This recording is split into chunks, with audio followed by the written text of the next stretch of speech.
Rishikesh Karnaprayag rail line का कार्य तेजी से गतिमान है। हमारा प्रयास है कि 82 तक या उससे पहले तक जो भी स्टेशन पूरी तरह से निर्माण हो जाएंगे, वहां तक अगले वर्ष तक कुछ ट्रायल हमारी जो है वहां तक शुरू हो जाएगी, तो रेल यात्रा हमारी वहां प्रारंभ हो जाएगी। और अभी तक लगभग 70% कार्य पूरा हो गया है। राज्य में नई फिल्म नीति भी हमने बनाई है। जहां हम इन्वेस्टर सबमिट कर रहे थे उस समय हमने 30 नई नीतियों को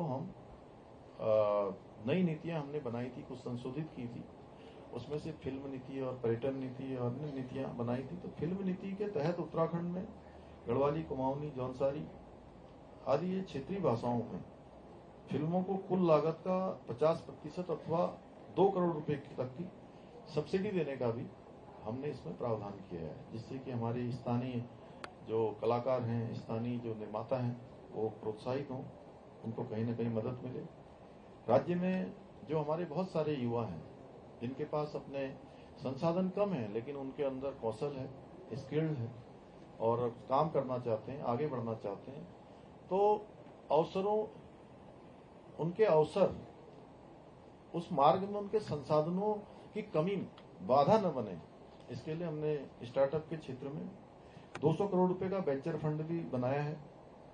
महिलाओं के लिए आर्थिक रूप से सशक्त बनाने के लिए लखपति दीदी योजना के तहत महिला स्वयं सहायता समूह को भी 5 लाख रुपए तक का ऋण बिना ब्याज के हम उपलब्ध करा रहे हैं। प्रदेश में अब तक करीब 1,65,000 हमारी मातृशक्ति, हमारी बहनें लखपति दीदी बन गई हैं।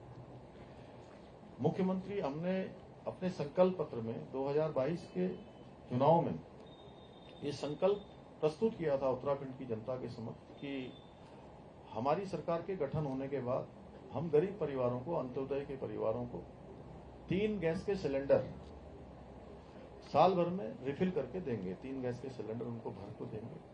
मैं समझता हूँ ये योजना थोड़ा आप लोगों के माध्यम से अभी लोगों तक थोड़ा इसको पहुंचाने में थोड़ा कम मतलब न्यूनता रही है। ये एक बड़ी योजना है जो गरीबों के लिए, क्योंकि साल भर में 3 सिलेंडर से काफी परिवारों का काम भी चल जाता है।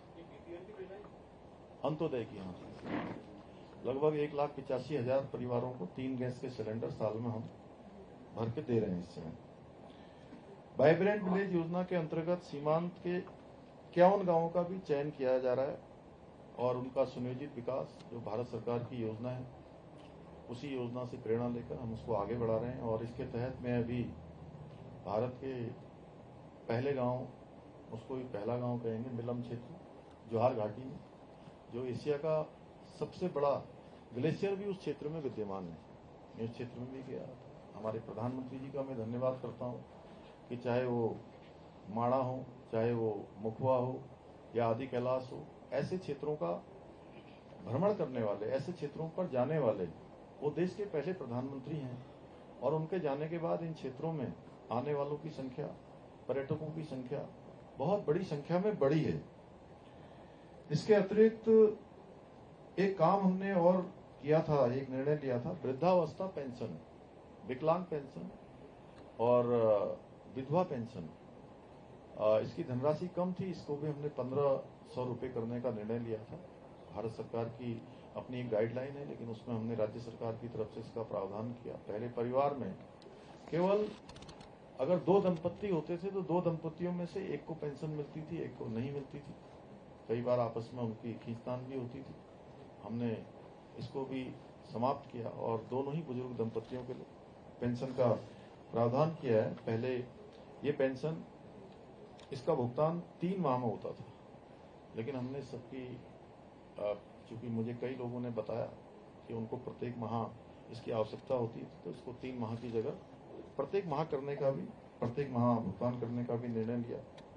वाइब्रेंट विलेज के अंतर्गत अन्य गांवों को भी अभी हम अन्य सुविधाएं देने पर भी हम इस पर विचार कर रहे हैं कि उनमें जो होम स्टे चलते हैं उनके लिए और किस प्रकार का प्रावधान किया जाए। कुछ और स्थान वहां पर ट्रैक बनाए जाएं, कुछ निर्माण कार्य किए जाएं, अवस्थापना स्ट्रक्चर बनाए जाएं, सोलर की और सुविधा वहां पर प्रदान की जाए। स्वयं सहायता समूह और बड़ा अच्छा एक ITBP के साथ हम लोगों ने अनुबंध किया था कि जितनी भी सब्जियां हैं या उनको और अन्य खाद्य सामग्री है, मीट इत्यादि, वो भी जो है हम स्थानीय लोगों के साथ उनका मतलब राज्य सरकार के साथ अनुबंध हुआ है। और अभी केवल मिलम क्षेत्र में जो भारत की अंतिम पोस्ट है वहां पर, तो इसी सीजन में अभी 84 लाख रुपए की जो है सब्जियां खरीदी गई, सब्जियां और अन्य खाद्य सामग्री एक ही। तो मैं आदरणीय प्रधानमंत्री जी का, गृह मंत्री जी का धन्यवाद करता हूं। उधम सिंह नगर जनपद के खुरपिया फार्म में किच्छा में अमृतसर कोलकाता कॉरिडोर परियोजना के अंतर्गत स्मार्ट इंडस्ट्रियल टाउनशिप विकसित करने की भी भारत सरकार ने मंजूरी दे दी है।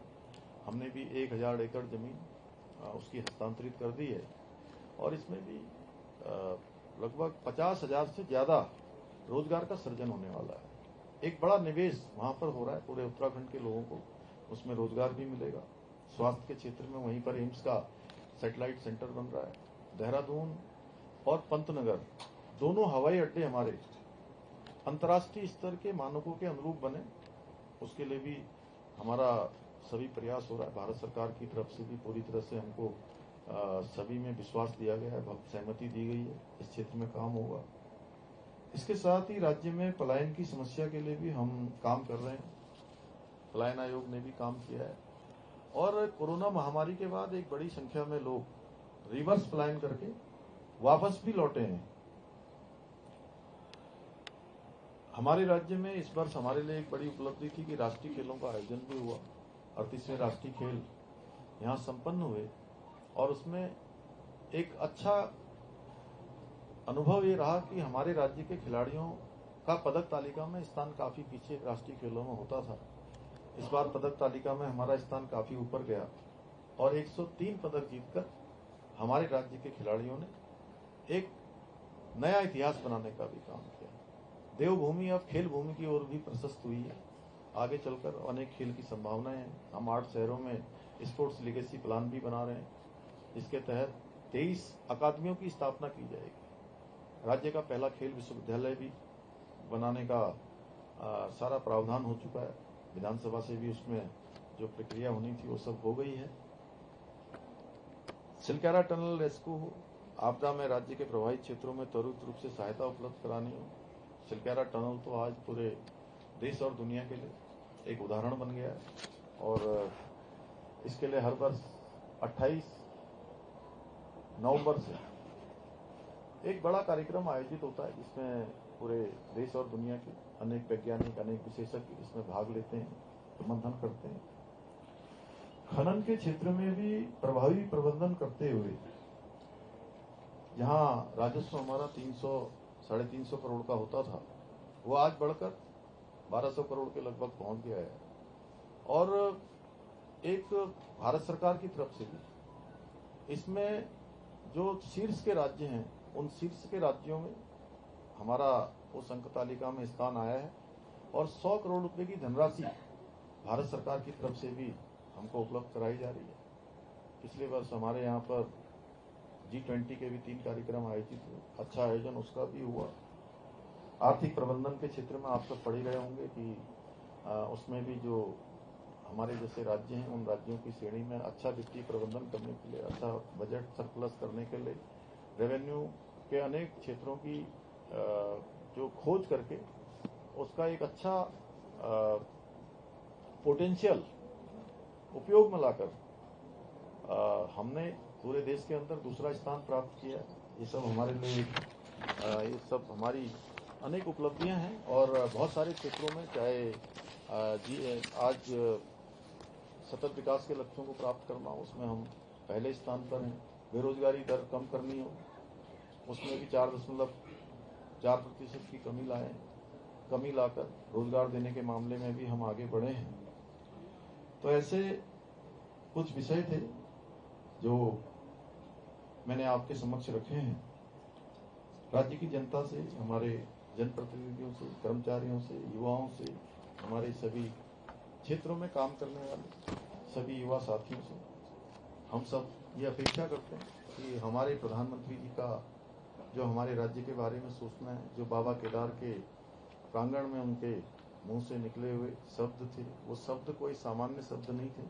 उस शिव के धाम में निकले थे कि ये दशक उत्तराखंड का दशक होगा, तो उस दशक को बनाने के लिए हम सबको मिलकर काम करना है और इस संकल्प लेकर आगे बढ़ना है कि उत्तराखंड हिंदुस्तान का श्रेष्ठ राज्य बने, सर्वश्रेष्ठ राज्य बने, अग्रणी पंक्ति का राज्य बने। और आज हम उस दिशा में आगे भी बढ़ रहे हैं और लगातार हम अग्रसर हो रहे हैं। धन्यवाद। समर जी, आपने 25 सालों से बात की है और सबके लिए काम हुआ 25 सालों से। वेंकैया नायडू जी भी यहाँ आए थे, मैंने तब भी ये सवाल पूछा। हमारे जो आर्थिक रूप से कमजोर पत्रकार, उन पत्रकारों के लिए भी क्या कोई हाउस योजना सरकार देगी? 50% आपकी तरफ से आए, 50 हम दें, इसकी भी आज घोषणा कर दीजिए। बहुत बड़ा दिन है। तफसीला भी यहाँ बैठे हैं, आपने कहा आप गणेश, आपने कहा हमारा साथ है। नहीं, बिल्कुल आपका बहुत अच्छा सुझाव है और मैं जरूर जो हमारे यहाँ पर इसमें हाउसिंग के क्षेत्र में जो हमारे प्राधिकरण काम करता है, वो उनके पास दोनों विभाग हैं, आपका विभाग भी है।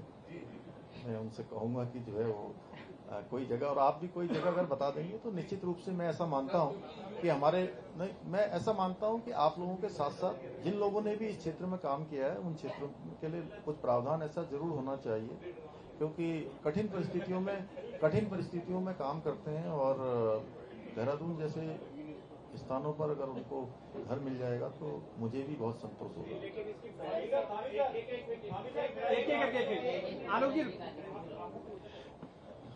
पहली और अनिवार्य शर्त ये रहनी चाहिए, हालांकि इसकी संभावना नहीं है काम होगा। अरे हम नहीं सर, वो एक मिनट भाई मिश्रा जी, इसकी पहली और अनिवार्य शर्त ये है उसे किसको मिलेगा? हाँ, जिन पत्रकार है उनको मिलेगा। ये सही है। वो तो सर नॉर्म्स बन जाते हैं, ठीक है, जैसे यूपी के नॉर्म्स हैं, दिल्ली के नॉर्म्स हैं, हरियाणा के नॉर्म्स हैं। अच्छा, ऐसा है, सुनो भाई, पहले आप लोग जो स्टेक होल्डर्स हैं, इससे फायदा जिनको होने वाला है, वो आपस में आप लोग तय कर लेना कि कौन कौन सी गाइडलाइन इसमें बनानी है। उसके बाद जो है हम लोग, मैं आपकी बात से मिश्रा जी बिल्कुल सहमत हूँ और इसमें मुझे कोई नहीं, मैं इसको बिल्कुल एग्री करता हूँ। एक सवाल पूछूंगा। हाँ, कि आपने महिला सशक्तिकरण और मातृ शक्ति के योगदान का जिक्र किया राज्य के गठन में। आप 7 लोग मंचासी में एक महिला है, आपकी कैबिनेट में एक महिला है और आपके किसी महत्वपूर्ण पद पर इस समय मुझे कोई महिला या प्रदेश अध्यक्ष नहीं है, तो प्रदेश महामंत्री मन में ये दिखती है। अरे हमारी विधानसभा की अध्यक्ष महिला है भाई, कैसे भूल गए आप? मंत्री है हमारे। अरे 1.25 लाख से एक लड़ाऊं।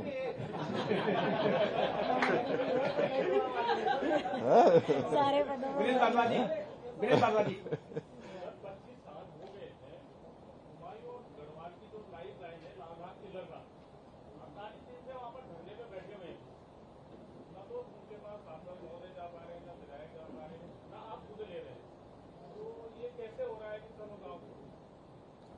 लाल ढाल चिल्लर खार वाला नहीं, इस पर हम लोगों की वार्ता चल रही है और ऐसा नहीं है कि सुध नहीं ली जा रही है। हम लोग बहुत उन सभी के लिए जो भी राज्य के वासी हैं, अगर कहीं पर भी किसी मांग को लेकर, किसी जरूरत को लेकर अगर कहीं पर इस प्रकार की बात करते हैं, आवाज उठाते हैं, तो चिंतित होते हैं। हम लोग सभी जगह के लिए चिंतित हैं, लाल ढाल चिल्लर खाल के लिए भी चिंतित हैं। भारती सकलानी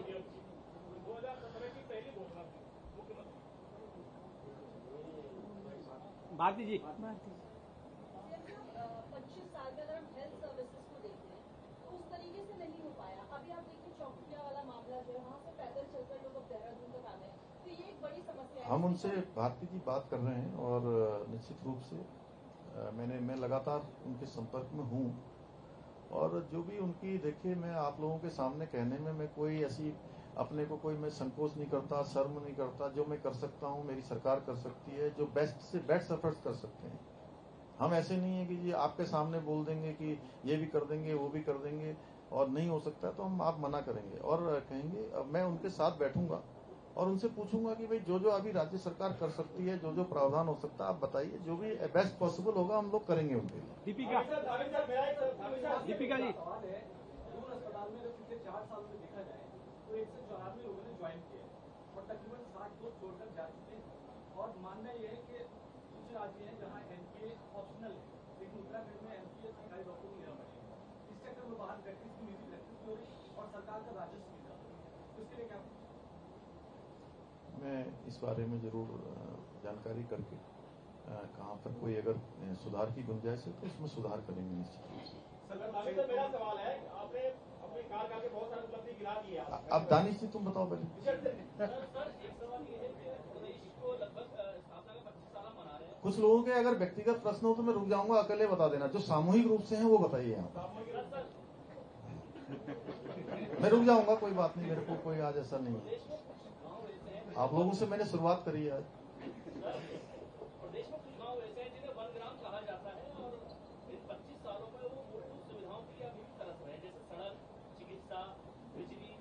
और ऐसे गांव कुमाऊं क्षेत्र में सबसे ज्यादा है। तो कुछ गांव हमारे शहर के आसपास भी हैं और नैनीताल और उधर श्रीनगर में पड़ते हैं, तो वन ग्राम कहा जाता है। वहाँ आज भी सड़क, चिकित्सा और बिजली नहीं पहुंच पाई है। तो ऐसे लोग 25 साल में अपने को थोड़ा सा महसूस करते हैं। उनके लिए कुछ गाँव तो अभी ऐसे जो कि हाल ही में आपकी सरकार ने राजस्व घोषित किए हैं, लेकिन कुछ गाँवों में अभी भी ये परेशानी बनी हुई है। देखिए, मैं सबसे पहले जहाँ से विधायक बना था वहाँ पर ऐसा गांव पक्का चौवन भी है, आपने नाम सुना होगा।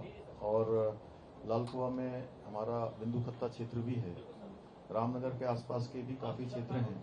तो उन सभी गांवों का सुनियोजित रूप से विकास हो और कुछ प्रावधान हैं, कुछ औपचारिकताएं हैं जो भारत सरकार के स्तर से, वन विभाग के स्तर से जिनका समाधान होना है, हम उन पर प्रयास कर रहे हैं। और निश्चित रूप से मैं ऐसा मानता हूं कि ऐसे स्थानों पर सभी सुविधाएं होनी चाहिए, बिजली, पानी, स्कूल, अन्य सुविधाएं, जो कहीं न कहीं अभी उसमें और सुधार की आवश्यकता है। उसमें हम लोगों का प्रयास है भारत सरकार के साथ मिलकर जल्दी से जल्दी हम ऐसे की सूची बनाकर। और मुझे धन्यवाद मैं करता हूं भारत सरकार के वन मंत्री जी का, श्री भूपेंद्र यादव जी का, कि उन्होंने ऐसे बहुत सारे स्थान जहां जहां हमने बताया था, जहां वन भूमि से संबंधित प्रकरण थे, उन सभी पर काम किया है। जो लालडांग चिल्लर खाल की बात कर रहे हैं उस पर भी जो है हमारी बातचीत चल रही है, वो भी इसी से संबंधित प्रकरण है। तो इन सभी पर हमारा पूरी तरह से ध्यान है। सर, कुछ क्षेत्रों में शराब की दुकानों का विरोध हो रहा है, सरकार की छवि जो है वो खराब हो रही है उससे, उस पर क्या कुछ समाधान के लिए बात करेंगे सभी लोगों से, समाधान करके। आपको पता ही है हम तो समाधान करते हैं, संवाद करते हैं और सबके सुझाव लेकर बात करते हैं। आपने पिछले का समय देखा होगा। सर प्रधानमंत्री भी आ रहे हैं रजत जयंती दिवस पे, राष्ट्रपति भी आ रहे हैं, पहली बार ऐसा हो रहा है। लेकिन क्या कुछ राज्य सरकार प्रधानमंत्री से, राष्ट्रपति से किसी तरीके से कोई पैकेज की डिमांड करेगी राज्य की भाषा की? देखिए, राष्ट्रपति जी तो हमारी सर्वोच्च जो है देश का संवैधानिक दायित्व पर हैं और उनका तो हमारे यहाँ आना हमारे लिए बहुत प्रेरणा भी है, प्रोत्साहन भी हमारा है। और प्रधानमंत्री जी से कुछ मांगने जैसी बात इसलिए नहीं है कि प्रधानमंत्री जी स्वयं सब बातें यहाँ की जानते हैं। अभी पिछले दिनों आए थे तो उन्होंने 1200 करोड़ रुपए तत्काल रूप से हमको राज्य को दिए थे आपदा में, और आपदा सभी पीड़ितों से बात की, सारी समीक्षा करी। और कोई अवसर नहीं, जोशीमठ का भी था तो लगभग हमने जितना भी यहाँ से जो सर्वे हुआ था एनडीएमए के साथ, अन्य एजेंसियों के साथ, आपदा प्रबंधन विभाग ने जो प्रस्ताव भेजे थे उसमें हमको सभी पर पैसा मिला है। और आज अनेक जो योजनाएं हैं उन योजनाओं पर हमको पैसा मिल रहा है। उसी का परिणाम है कि आज 2 लाख करोड़ से भी अधिक की परियोजनाएं आज हमारी संचालित हो रही है राज्य के अंदर। उनका आना। अंतिम प्रश्न है दीपिका। सर, आपके कार्यकाल में बहुत सारी उपलब्धि की है आपने, लेकिन महिला अपराध ज्यादा बढ़े हैं सर, उस पर क्या कहेंगे? महिला अपराध ज्यादा हुए। नहीं, जहाँ पर भी अगर सुधार की गुंजाइश है तो वहाँ सुधार करेंगे। इससे हमें कोई भागने की आवश्यकता नहीं है। जहाँ पर सुधार की आवश्यकता है हमें सुधार करना चाहिए, हम सुधार करेंगे।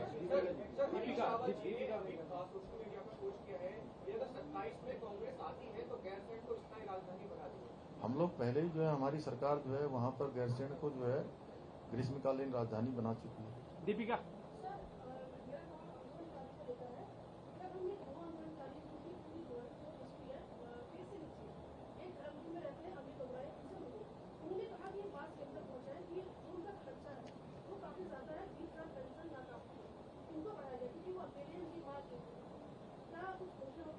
नहीं, उनके पूरे स्वास्थ्य की जो भी स्वास्थ्य उनका जितना भी स्वास्थ्य के उपचार में जो भी पैसा खर्च होगा वो राज्य सरकार की तरफ से किया जाएगा। मैं आज आपके सामने सर 25 साल का उत्तराखंड है, लेकिन आप देख रहे हैं डेमोग्राफी लगातार बदल रही है। आपकी सरकार ने इस पर काम भी किया, आगे किस प्रकार काम हो रहा है?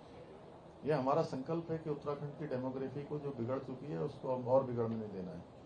किसी भी कीमत पर डेमोग्राफी है, सांस्कृतिक मूल्य हैं, राज्य का देवभूमि का मूल अस्तित्व है, और किसी कीमत पर नहीं बदलना चाहिए। उसके लेकर लगातार हम काम कर रहे हैं और इसीलिए हमने 9,000 एकड़ से अधिक जो जमीनें हैं इस अतिक्रमण से मुक्त कराई हैं और जो अवैध रूप से चलने वाले तमाम प्रकार के ऐसे संस्थान थे उन संस्थानों को बंद करवाया है। तमाम पर कार्रवाइयाँ की हैं। अवस्थापना के जो ऐसे स्ट्रक्चर बन गए थे जो अवैध थे या इंक्रोचमेंट था उन सभी को हटाया। आप सभी का बहुत बहुत धन्यवाद।